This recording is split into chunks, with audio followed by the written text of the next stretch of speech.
Dr. Lisa Martinez adjusted her microscope and smiled at what she saw through the lens. The tiny organisms swimming in the sample dish looked like nothing she had ever seen before. They moved in perfect spirals and seemed to glow with their own soft blue light. After 3 months of research on the third planet of the Kepler 442 system, her team had discovered dozens of new life forms, but these creatures were special.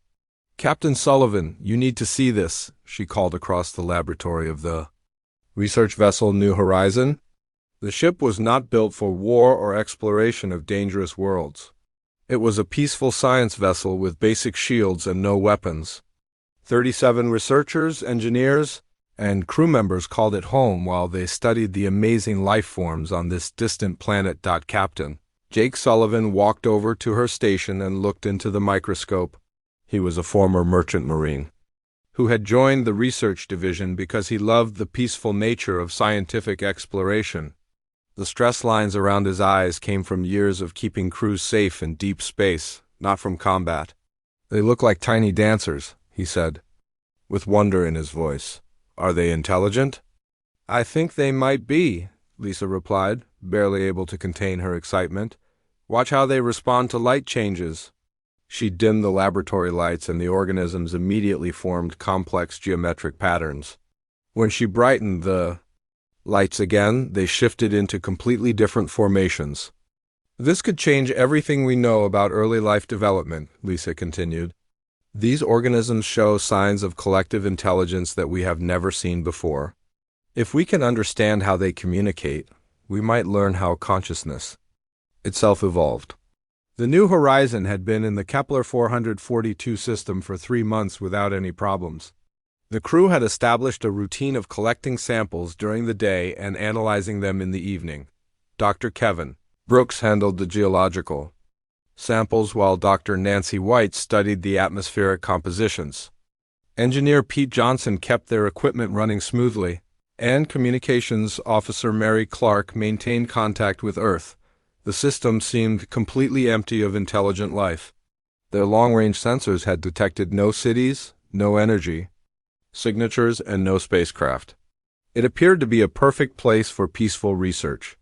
The planet they were studying had conditions similar to early Earth, with simple life forms that could teach them about how life began on their own world. Jake walked to the main viewing window and looked out at the beautiful blue and green planet below them. The New Horizon maintained a stable orbit that allowed them to send research shuttles down to the surface every day. Everything about this mission felt routine and safe. "Captain," Mary Clark called from her communications station, "I am getting some strange readings on the long-range sensors." Jake moved to her station and looked at the display. A small blip appeared at the edge of their sensor range, but it was moving toward them at incredible speed. Whatever it was massive and definitely artificial. "How long until it reaches us?" Jake asked, feeling the first stirrings of concern. "At current speed, maybe 10 minutes, Mary replied, her voice starting to sound worried. Jake activated the ship's intercom system. "All hands, this is the captain. We have an unknown vessel approaching our position. This is probably just a routine contact situation, but I want everyone to secure their experiments and prepare for possible emergency procedures." Lisa carefully sealed her sample containers and backed up her research data to the ship's main computer. She had never experienced first contact with an alien species, but she felt more excited than afraid.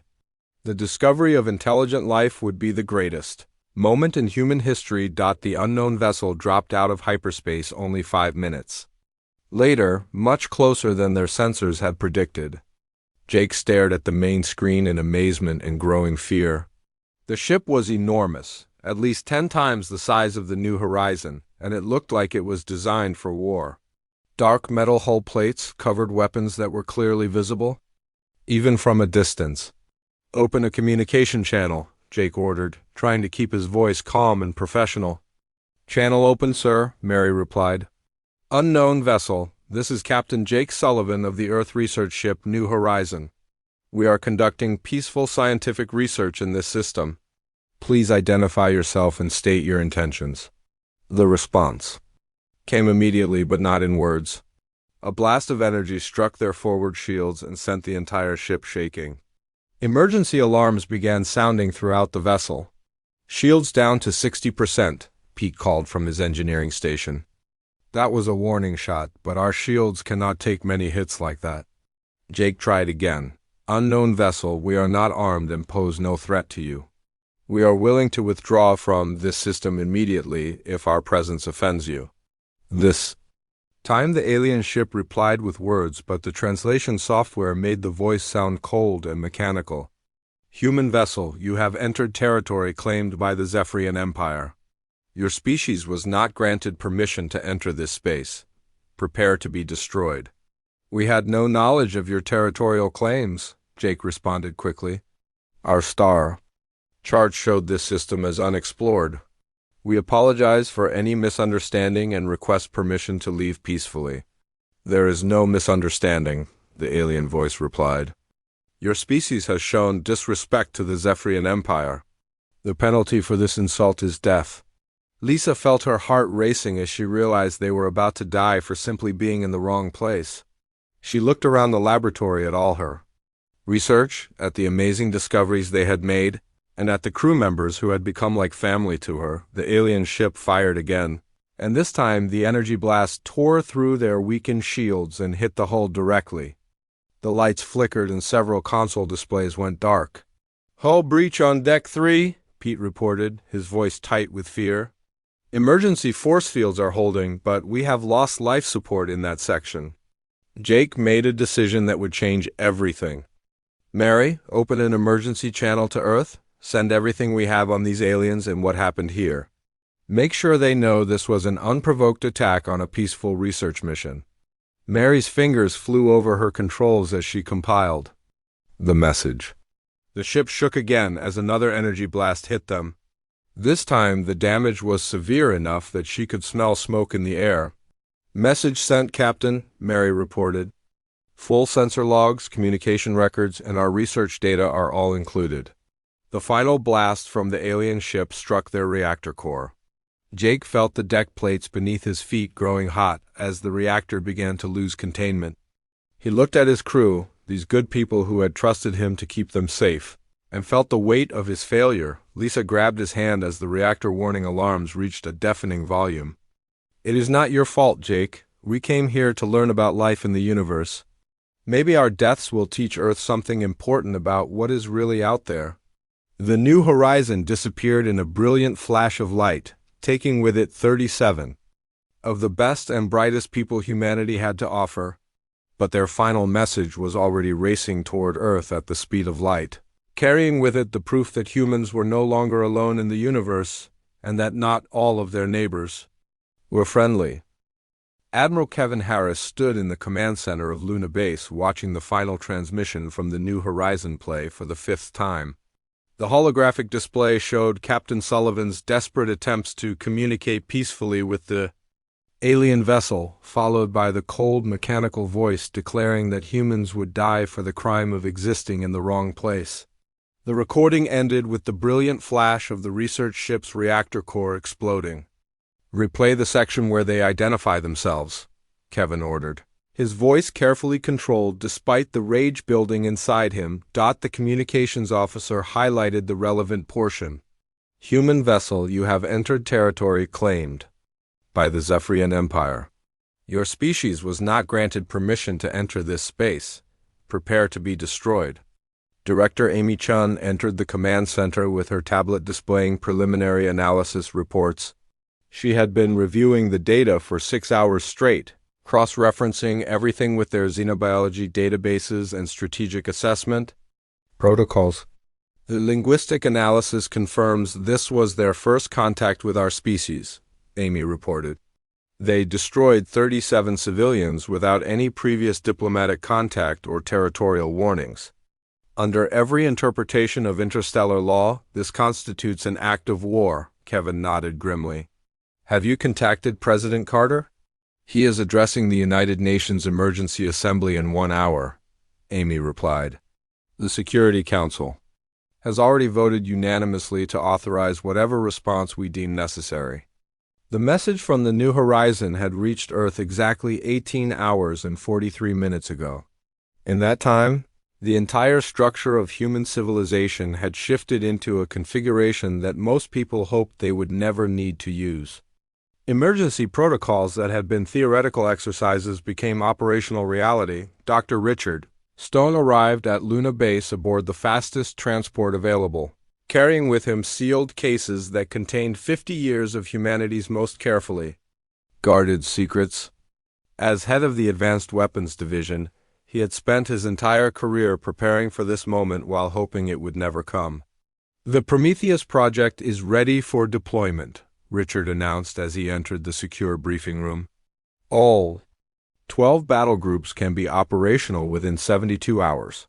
Amy looked at the technical specifications he handed her and felt a chill run down her spine. The numbers seemed impossible. "These power outputs cannot be correct. Our current technology cannot generate this much energy." "Our publicly known technology cannot," Richard corrected. "The Prometheus project has been developing weapon systems based on a simple principle. Anything that exists in the universe can be weaponized if you understand it well enough." He activated a holographic display that showed technical diagrams. Most people would have considered science fiction. Gravity manipulation allows us to create localized black holes or turn a planet's own mass against it. Quantum entanglement gives us instantaneous communication and targeting across any distance. Nanotechnology can be programmed to disassemble enemy equipment at the molecular level. Kevin studied the weapon specifications with the eye of a career military officer. What about their defenses? "We know nothing about their technology except that they can destroy our research ships." "That is actually an advantage," Richard explained. "They know nothing about our military capabilities because we have never used them. The Zephyrians made their decision based on attacking a civilian research vessel. They have no idea what they have really declared war against." President Daniel Carter's speech to the United Nations was broadcast simultaneously across every human world and orbital station. His words were simple and direct, carrying the weight of a species that had finally been forced to show its true nature. "Fellow citizens of Earth and all human colonies," the president began. "Yesterday we lost 37 innocent people whose only crime was trying to learn about life in the universe. They were scientists, engineers, and explorers who represented the best of humanity. They died because an alien empire decided that humans do not deserve to exist in the same galaxy as them." The president paused, allowing his words to sink in, before continuing. "Today, that empire is going to learn why they made the worst possible mistake. We are not the helpless primitives they believe us to be. We are the descendants of survivors who conquered the most dangerous planet in known space. We are the species that turned every challenge into an advantage and every threat into a tool." Captain Elena Rodriguez received her new assignment while the president was still speaking. The message was brief and direct. "Report to Shipyard 7 for immediate command of the UES Vengeance, humanity's first true warship." Elena had commanded merchant vessels and patrol ships, but nothing had prepared her for what she found waiting at the shipyard. The Vengeance was beautiful and terrifying at the same time. Its hull was made from materials that seemed to absorb light, making it difficult to focus on directly. Weapon ports lined its surface in configurations that suggested capabilities far beyond anything in the public. Technical manuals, Lieutenant. Commander Ryan Johnson met Elena at the airlock with a tablet full of crew assignments and tactical briefings. His background in theoretical physics had made him the perfect choice for tactical officer on a ship that used physics itself as a weapon. "Captain, we have a crew of 230, Ryan reported. "Every single one of them volunteered when they learned what happened to the New Horizon. We also have 3 experimental AI systems that can coordinate attacks faster than any biological crew." Lieutenant Patricia Williams, the chief engineer, gave Elena a tour of the engine rooms that defied everything she thought she knew about spacecraft design. The power core used controlled fusion reactions that created energy outputs measured in units she had never heard of before. "The weapon systems draw power directly from the quantum vacuum," Patricia explained. Theoretically, we have unlimited ammunition as long as the universe continues to exist. Meanwhile, across the galaxy, Emperor Zexthal of the Zephyrian Empire was celebrating what he considered a perfect victory. Commander Veltar had eliminated a potential threat without losing. A single warrior demonstrating the superiority of Zephyrian military doctrine to 17 conquered species. The humans sent only one small vessel, Veltar reported during his debriefing. Their technology is primitive and their response to superior force was weakness. I recommend we claim their entire territory before they can mount any meaningful resistance. Intelligence Officer Crodden provided additional analysis based on their observations of the human ship. Their vessel had no weapons and minimal defensive capabilities. Their crew appeared to be scientists rather than warriors. This species clearly lacks the military culture necessary to pose any threat to the Empire. Emperor Zexthal approved? Plans to send a full invasion fleet to human space within the month. We will demonstrate to the galaxy that the Zephyrian Empire tolerates no disrespect. These humans will serve as an example to any other species that might consider challenging our authority. The Zephyrians had no way of knowing that their easy victory had just awakened something that had been sleeping in human space for 50 years.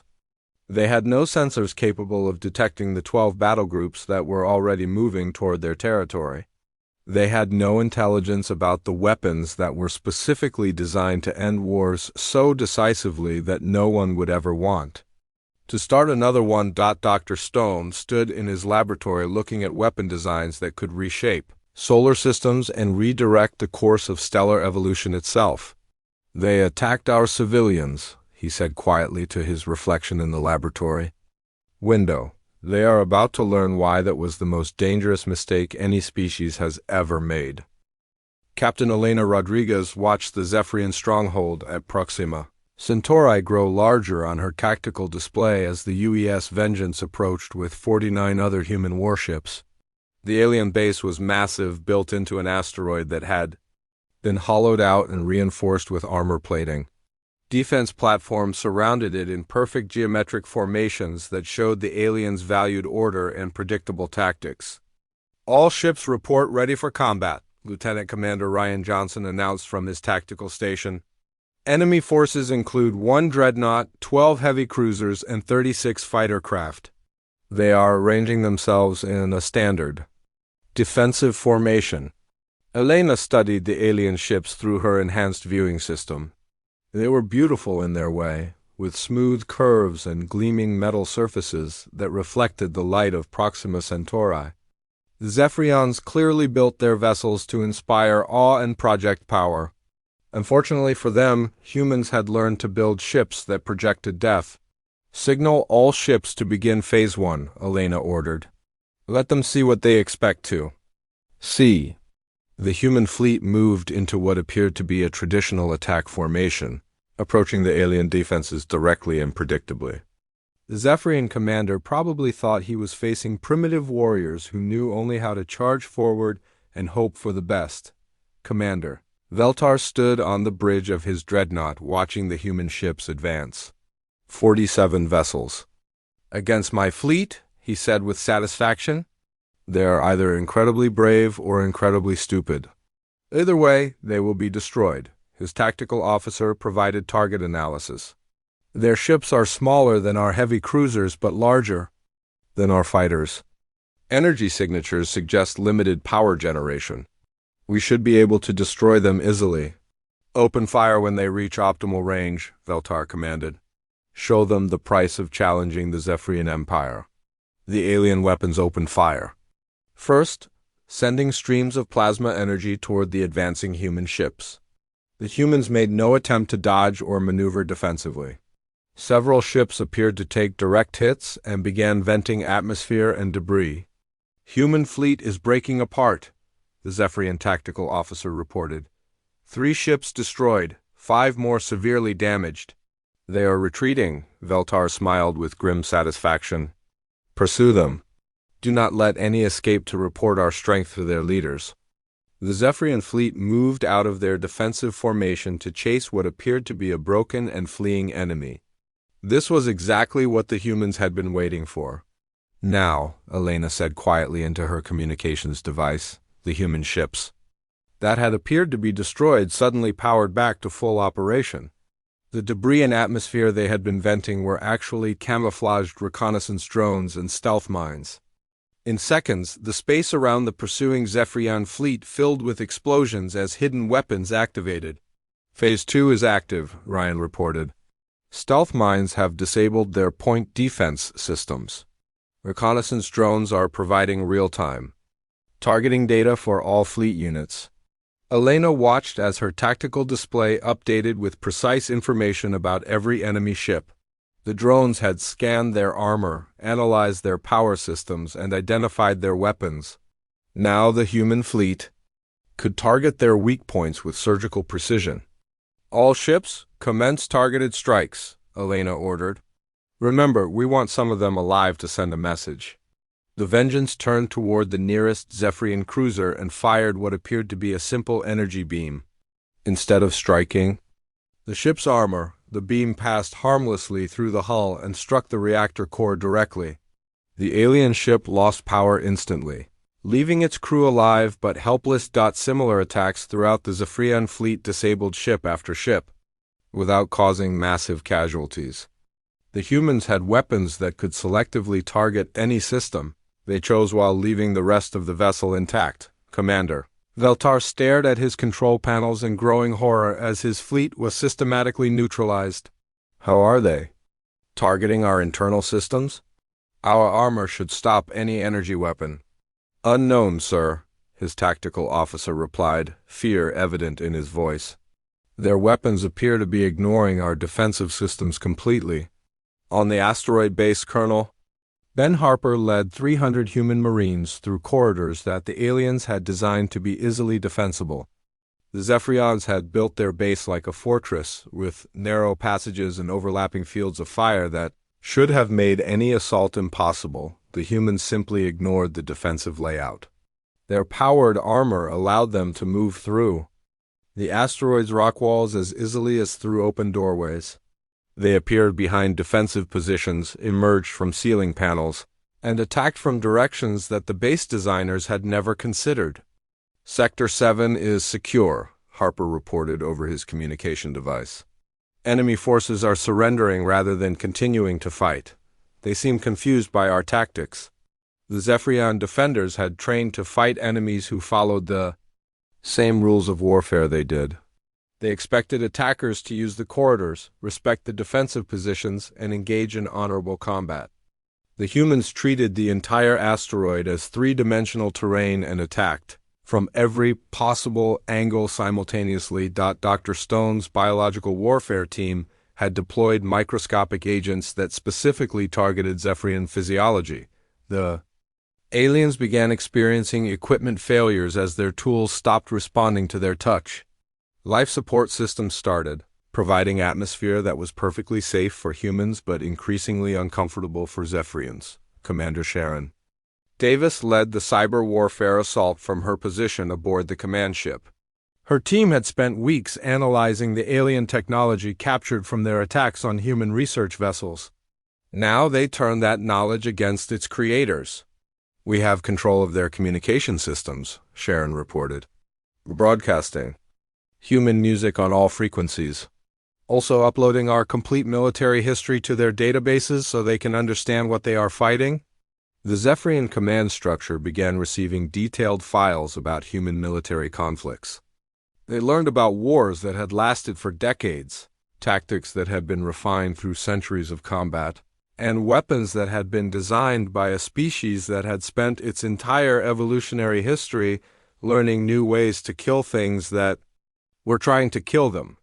Veltar received a communication from the human fleet that was displayed on his main screen. Captain Rodriguez appeared looking calm and professional despite having just destroyed his entire defensive fleet. Commander Veltar, Elena said, we are offering you and your surviving crew the opportunity to surrender unconditionally. You will be treated according to the standards of interstellar law and return to your empire with a message. Veltar looked around his disabled bridge at his crew members who were staring at him with fear and confusion. His mighty dreadnought was powerless, his fleet was neutralized, and his base was occupied by enemies who fought like nothing he had ever encountered. "What message?" he asked, knowing he had no choice but to listen. "That you attacked the wrong species," Elena replied.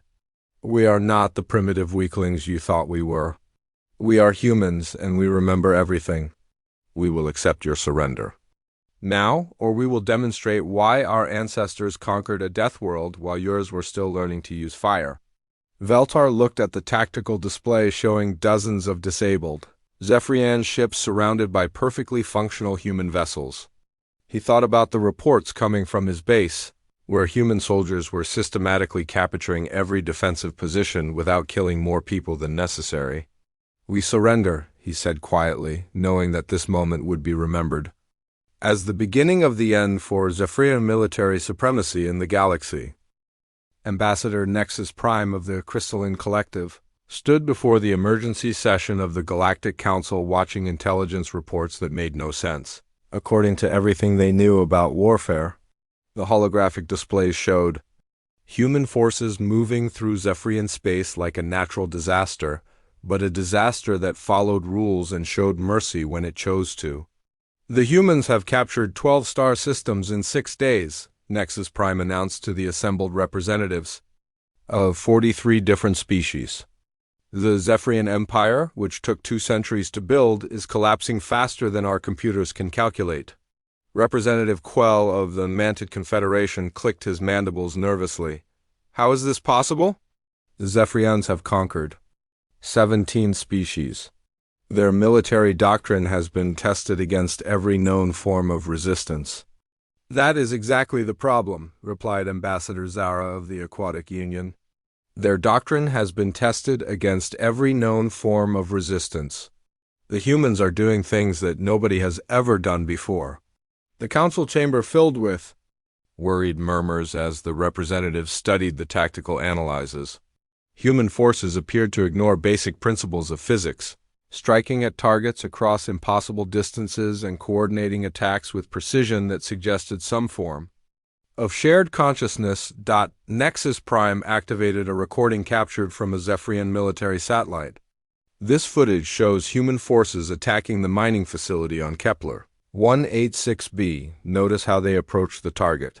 The recording showed human spacecraft that suddenly changed direction without any visible thrust, moved through solid asteroid fields as if the rocks were not there, and deployed troops that seemed to walk through the walls of defended structures. "Our physicists cannot explain how they achieve these maneuvers," Nexus Prime continued.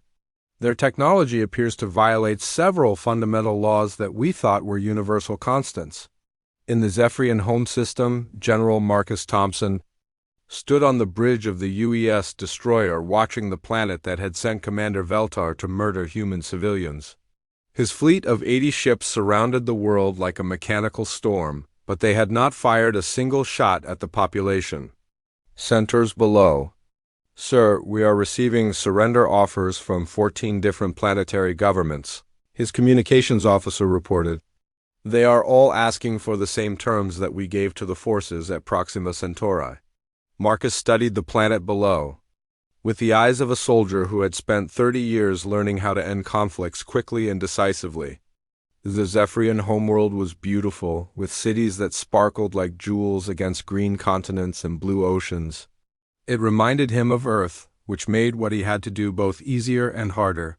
"Open a channel to all planetary governments," Marcus ordered. "I want every leader to hear this message simultaneously." The transmission reached every communication device on the planet at the same time, carried by human technology that treated the planet's own communication satellites as temporary extensions of their fleet network. "People of the Zephyrian homeworld," Marcus began, his voice calm and professional. "I am General Marcus Thompson of the Human Defense Forces. 6 days ago, your military attacked and destroyed a peaceful research vessel, killing 37 innocent civilians. Today, your empire has learned the consequences of that decision." He paused, allowing the translation software to convert. his words into the hundreds of languages spoken across the planet below. "We are not here to conquer your world or harm your civilians," Marcus continued. "We are here to ensure that your government understands why attacking humans was the worst mistake your species has ever made. You are about to witness a demonstration of human engineering capabilities." Dr. Stone watched from his laboratory ship as the demonstration began. Human vessels positioned themselves around the planet's largest moon and activated gravity manipulation, systems that had been theoretical exercises until 6 months ago. The moon's orbit began to change, slowly and precisely, until it formed a perfect geometric pattern against the planet's sky. "Phase 1 complete," Dr. Stone reported. "We have moved a celestial body weighing 4.7 billion tons into a new orbital configuration. Total time required, 14 minutes. Energy expenditure, negligible." The population of the Zephyrian homeworld stared at their sky in shock and terror. Their moon, which had been a constant presence for millions of years, was now tracing geometric shapes across the heavens.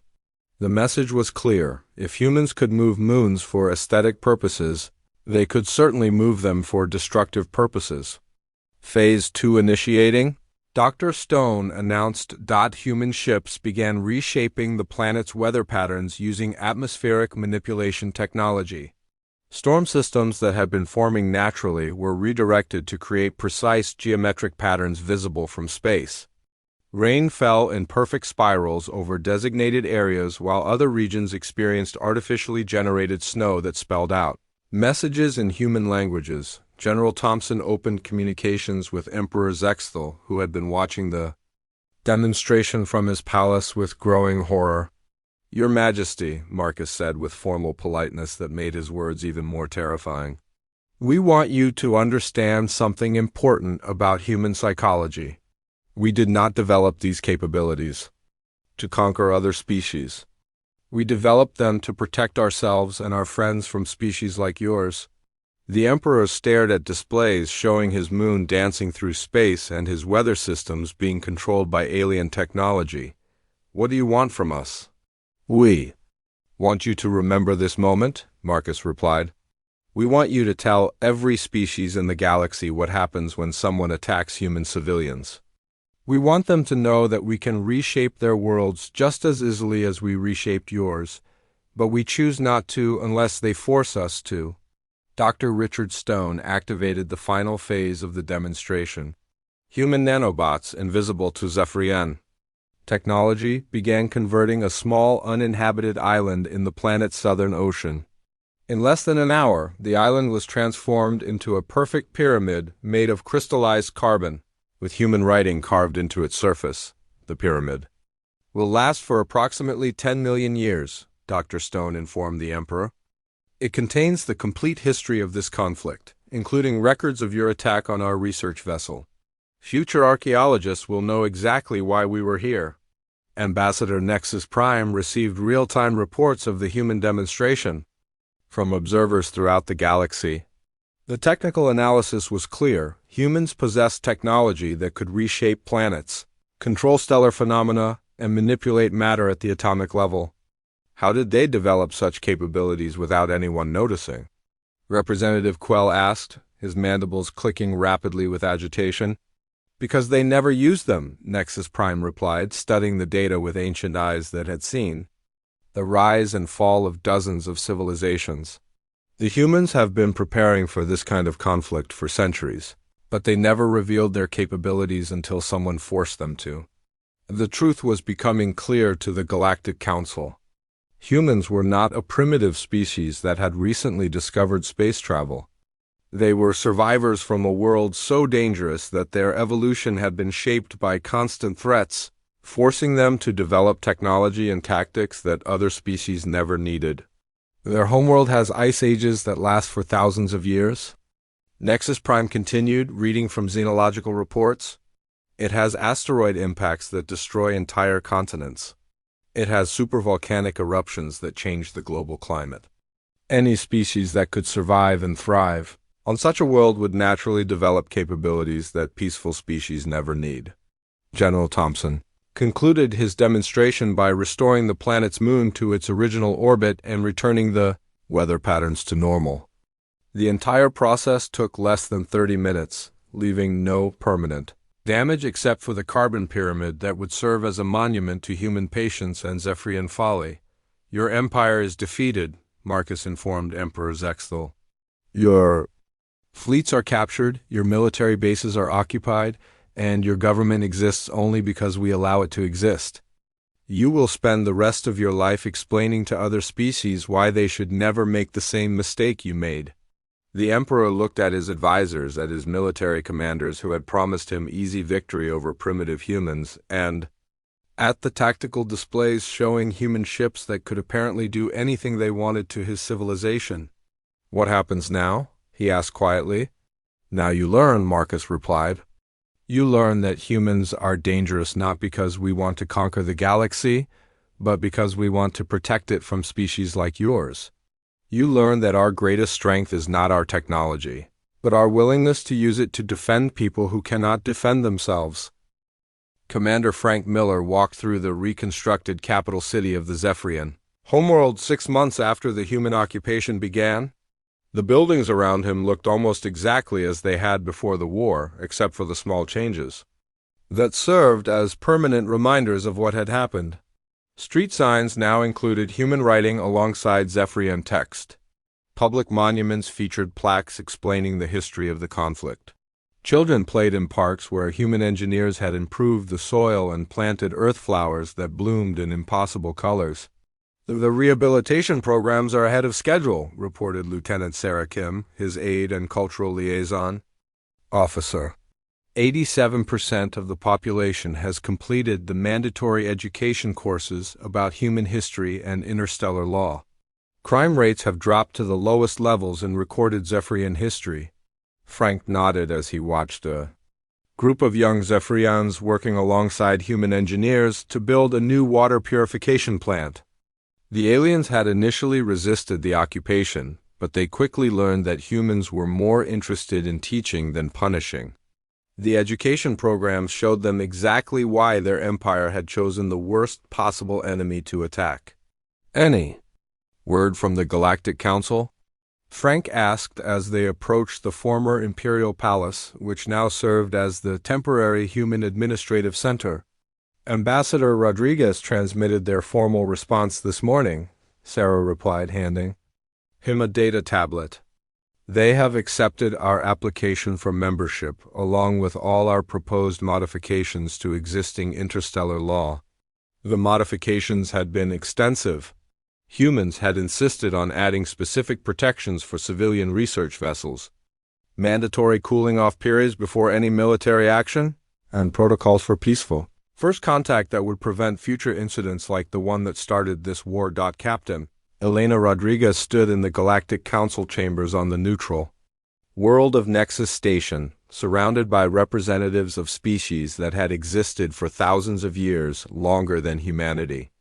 The architecture of the chamber was designed to make newcomers feel small and insignificant, but Elena felt only pride as she presented humanity's credentials to join the galactic community. The human species formally requests membership in the Galactic Council, she announced, her voice carrying clearly through the vast chamber. We come not as conquerors seeking to expand our territory, but as protectors seeking to prevent future conflicts through cooperation and understanding. Ambassador Nexus Prime of the Crystalline Collective served as the session moderator, his ancient crystalline form reflecting the chamber's lights and patterns that conveyed complex emotions. The Council has reviewed your species' recent actions and technological capabilities.